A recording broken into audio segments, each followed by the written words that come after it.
Welcome to BioIT World's Trends from the Trenches podcast, your insider's look at the science, technology, and executive trends driving the life sciences.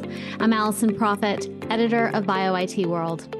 This episode is hosted by Stan Gloss, founder of BioTeam, a life sciences IT consulting company at the intersection of science, data, and technology. Joining Stan today is Becky Upton, president of the Pistoia Alliance. Together, they discuss the opportunities inherent in maximizing data management efficiency, such as delivering data at scale and harnessing AI to expedite R&D, and Pistoia Alliance's role in setting industry standards. Let's listen in. Becky, good evening. It's a little late your time, so I'm really excited that you're willing to sit down and chat with me a little bit about the Pistoia Alliance today. I had to interview you because I recently went to one of the Pistoia meetings in Boston last year, and until I really got into going to the meeting and interacting with all the people there, I really didn't have a particularly good sense for the depth and breadth of what the Pistoia Alliance is doing. So I really thought there would probably be some other people in my audience that probably don't know as much and would benefit from hearing from you. So let's kick it off, and maybe you could tell us a little bit about yourself, and then just follow up with kind of a little bit about Pistoia, how it was formed, and, what are you doing these days? Well, thank you, Stan. Thank you for having me on the recording as well. It's a pleasure to be here. Let me tell you a little bit about myself. If we go back a few years, my PhD is in biochemistry. I left the bench after doing my PhD and went into scientific sales. Was in scientific sales for many years. I worked for an organization called VWR, which is now called Avantor, and eventually ran the sales team within the UK. Managed the marketing and tenders part of the business. I then developed and managed scientific services for VWR, which is essentially where we were placing staff to work alongside other scientists in pharma organizations. We had about 2,000 associates globally working at customers' facilities.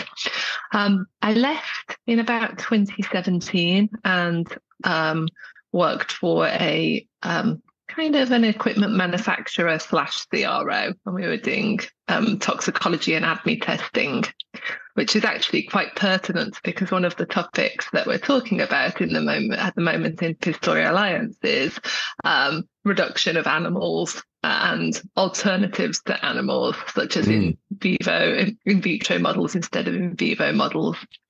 I then went back to scientific support work and worked for myself for a while. When I was working for myself, I took on a contract with Pistoia Alliance, and I managed one of the projects at Pistoia Alliance around interchange of analytical methods between two different manufacturers. It was our Methods Hub project.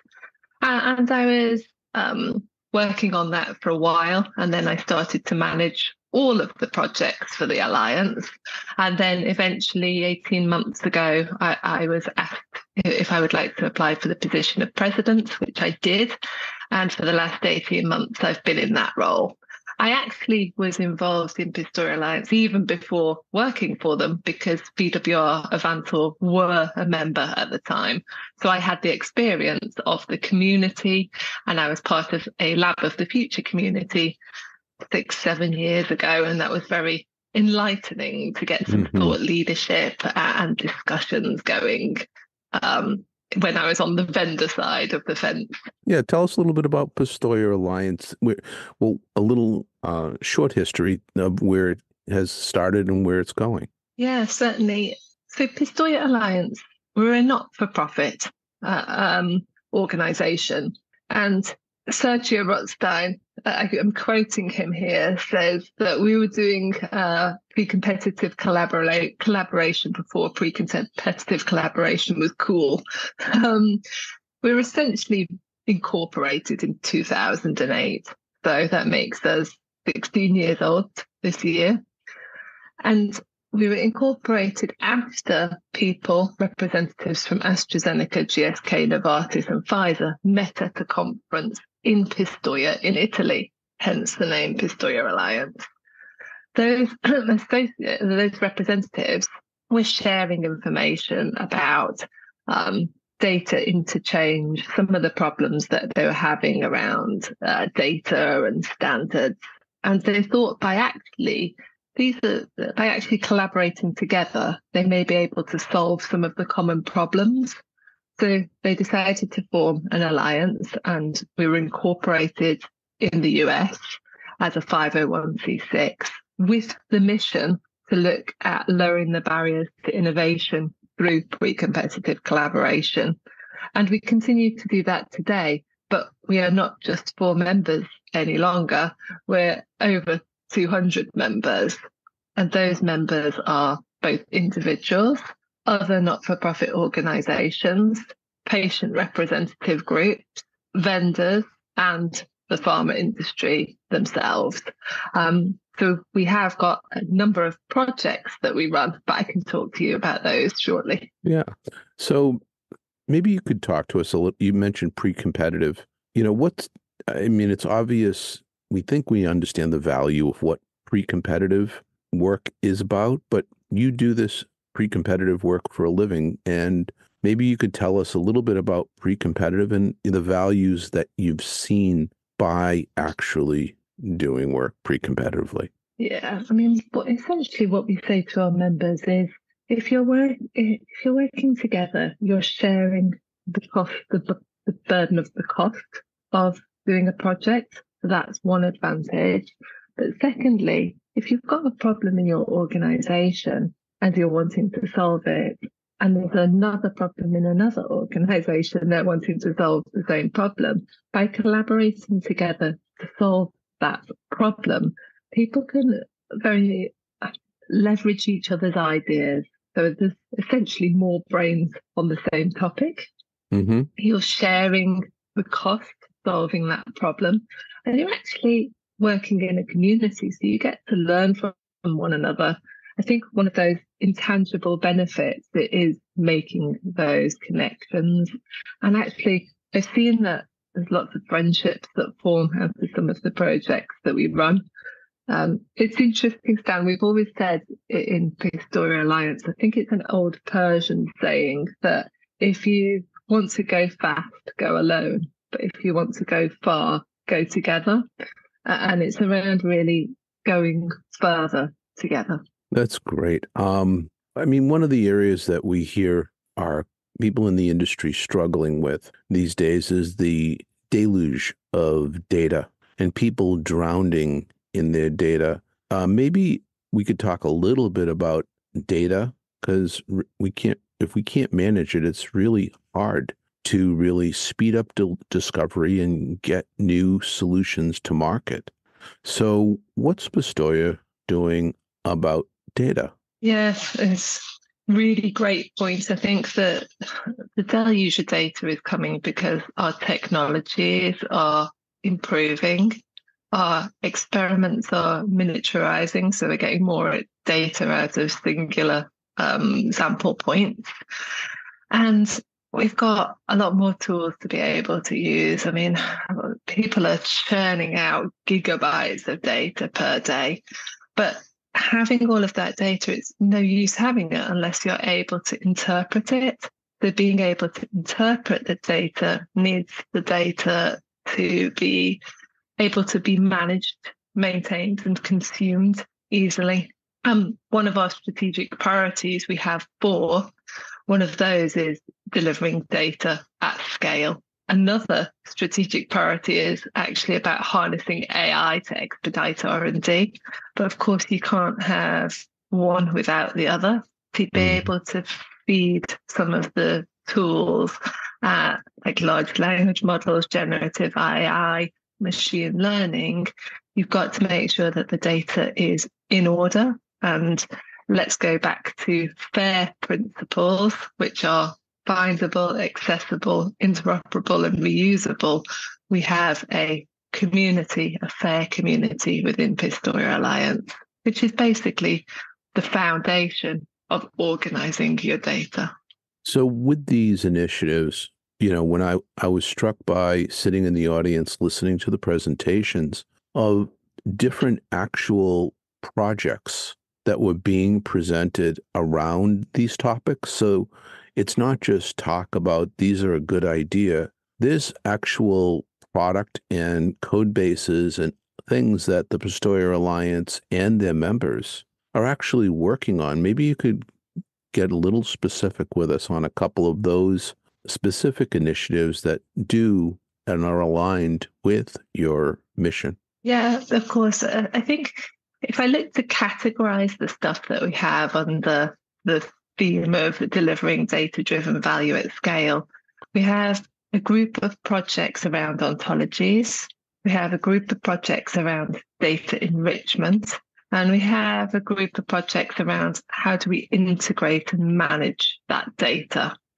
So if we take ontologies as a starting point, we've just delivered version 1 of an ontology called IDMP ontology, which is identification of drug medicinal products. That has been one of our biggest projects, actually, that we've ever ran. It's got 11 pharma members that are participating in that project itself. And that's actually launched a couple of other ontology-based projects, one around clinical operations and another around process chemistry. And a fourth one is emerging around a pharma general ontology. And that's quite an interesting one. The pharma general ontology will allow for some standard naming conventions that are common across ontologies to be put together, because what's happening in the world of data ontologies is sometimes those ontologies don't have interoperability, but by creating a general naming convention of pharma general ontology, we're looking to nip some of that in the bud, if you like, for the future. And then if you look at some of the second group of ontology of data products that we do, projects that we do, we have the FAIR group and the FAIR community are currently working on a FAIR maturity model.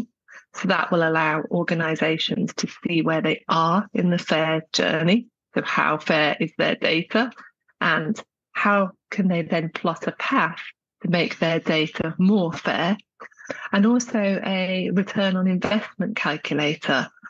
Is it worth us starting to look at, is it worth us putting this into place to ensure that our data is fair or not?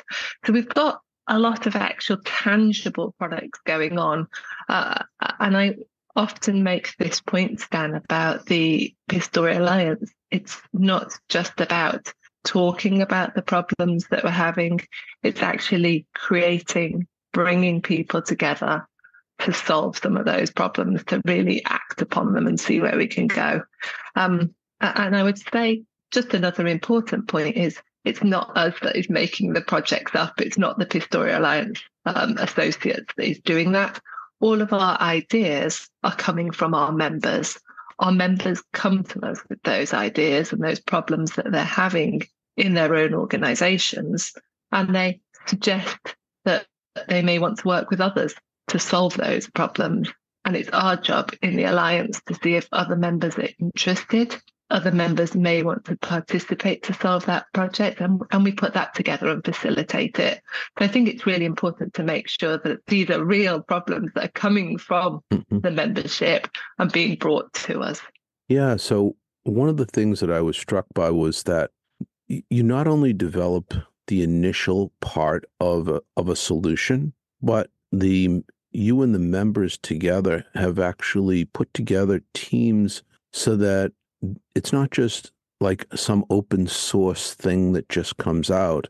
It actually, some of your products and some of your solutions are actually supported and actually is supported through subscription models to make sure that the value of those solutions continues to grow and that the code bases are maintained. It's just not, just a willy-nilly, let's throw this over the fence kind of thing. Yeah, one of the things that is, it's a really good point, because one of the problems that you have generally, let's take ontologies as a case in point, is that ontologies are created and then not maintained. So we in the Alliance are working hard on this problem. We don't have the solution yet, but we're working hard with our members to find the best ways to create a way for those to be maintained, updated, and used continually. And often ontologies are created and then never used. So for us, it's really important that our ontologies are widespread. The community are taking these ontologies and using them. And it's important that they go across the industry, because there's no point just one organization using them. So that is something we're working hard to do. Everything that we produce, if you like, in the Pistoia Alliance is available to all of our members. Right. And I could imagine one of the biggest challenges that we face in the industry is just this idea of standards. And where do these standards come out and what are standards? But I could imagine if you're working across the population of the people who are a part of Pistoia, that having that brain trust in order to get more ideas into standards that can be used. There are everybody's got a standard du jour. But the question is if I would imagine if you're working as an industry group and you have the feedback of multiple companies working together that are now setting some standards, that really has a high chance of traction. Yeah, I think the propensity is for people, if they've contributed and collaborated on something, that they're going to adopt it, right?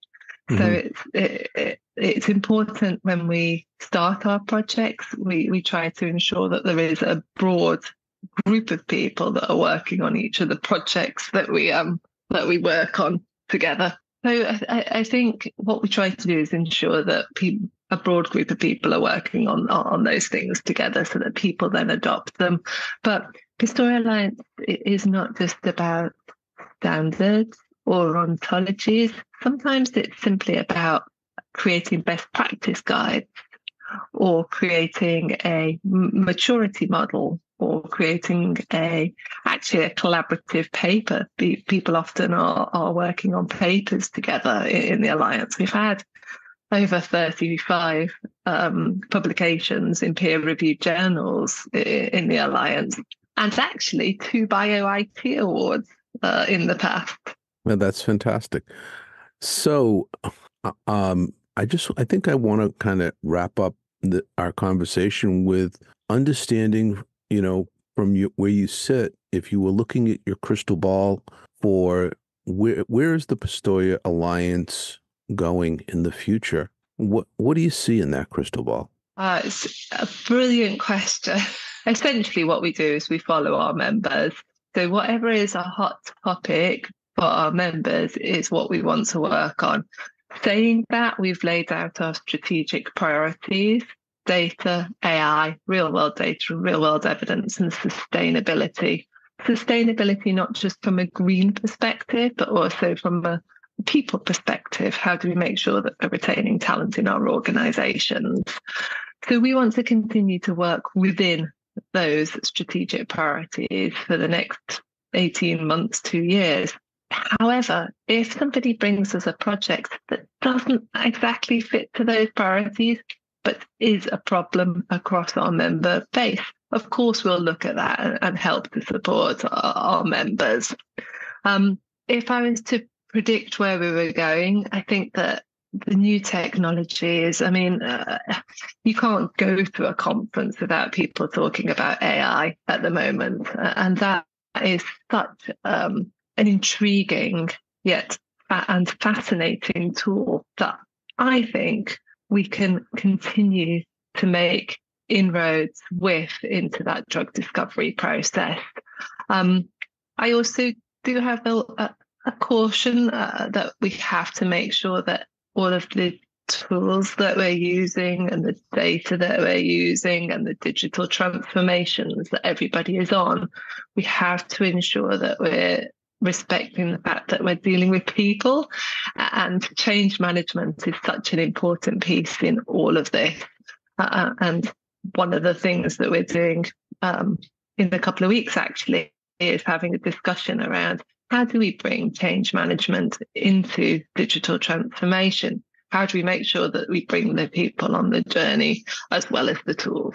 Well, that was a great ending, because my next podcast that I will be recording is actually on the topic of change management. So I'm just want to prepare everybody for my next episode on change management, because realistically, people talk about digital transformation, but at the end of the day, digital transformation is change management and has always been. So I think it's really important, and I have an executive from a pharmaceutical company who's responsible for data and change management joining me. So I'm just going to tease up the next episode and say thank you very much, Becky. I really, really appreciated your time today, and really thank you so much for sharing that information about Pistoia Alliance. Happy to help, Stan. And if anybody wants to learn more, feel free to reach out to me on LinkedIn. I'm always happy to talk to both current members and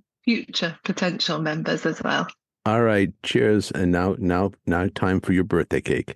Thank you. Thank you for listening bye-bye. to BioIT World's Trends from the Trenches podcast.